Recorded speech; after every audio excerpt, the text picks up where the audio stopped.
وزیر اعظم عمران خان نے قومی سلامتی کو درپیش چیلنجز کے خلاف ISI کی پیشہ ورانہ صلاحیتوں کی تعریف کی ہے۔ اتوار کو وزیر اعظم عمران خان نے وزیر خارجہ شاہ محمود قریشی، وزیر منصوبہ بندی Asad Umar, chairman joint chiefs of staff committee general Nadeem Raza, chief of army staff general Qamar Javed Bajwa, chief of air staff air chief marshal Mujahid Anwar Khan, chief of naval staff admiral Muhammad Amjad Khan Niazi, chief of general staff lieutenant general Sahir Shamshad Mirza کے ہمراہ ہیڈ کوارٹرز ISI کا دورہ کیا۔ Director general ISI lieutenant general Faiz Hameed نے directorate general ISI میں شرکاء کا استقبال کیا۔ اجلاس میں اعلیٰ قومی اور عسکری قیادت کو علاقائی اور ملکی صورتحال پر تفصیل سے آگاہ کیا گیا۔ وزیر اعظم نے قومی سلامتی کو درپیش چیلنجز کے خلاف ISI کی پیشہ ورانہ صلاحیتوں کو سراہا۔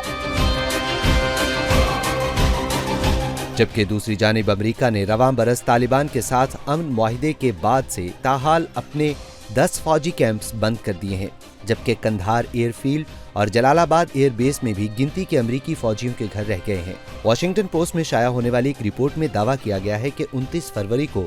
دوحہ میں امریکہ اور طالبان کے درمیان ہونے والے امن معاہدے کے بعد سے افغانستان میں اب تک 10 امریکی فوجی اڈوں کو بند کر دیا گیا ہے۔ رپورٹ میں یہ بھی کہا گیا ہے کہ امریکی فوج نے کچھ فوجی اڈوں کو مکمل طور پر خالی کر دیا ہے، جبکہ کچھ کو افغان فوج کے حوالے کر دیا ہے، جن میں صوبہ اروزگان کا ترین کوٹ، ہلمند کا بست، لغمان کا گمبیری اور پکتیا کا لائٹننگ شامل ہے، جبکہ قندوز کے جونز، ننگرہار کے ڈی اولنکار، بلخ کے شاہین، کابل کے بشپ، فاریاب کے میمانہ اور زابل کے قلات فوجی اڈوں کو بند کیا گیا۔ فوجی اڈوں کو افغانستان سے امریکی فوجیوں کے مکمل انخلاء کے وعدے کے تحت بند کیا جا رہا ہے۔ قندھار ایئر فیلڈ اور جلال آباد ایئر بیس جیسے بڑے اڈوں میں بھی اب چند امریکی فوجیوں کے گھر رہ گئے ہیں، تاہم تمام فوجی اڈے اس طرح خالی کیے گئے ہیں کہ کبھی وقت پڑنے پر امریکی فوجیں واپس لوٹ سکتی ہیں۔ واضح رہے کہ صدر ٹرمپ نے عہدہ چھوڑنے سے قبل افغانستان اور عراق سے بالترتیب 2000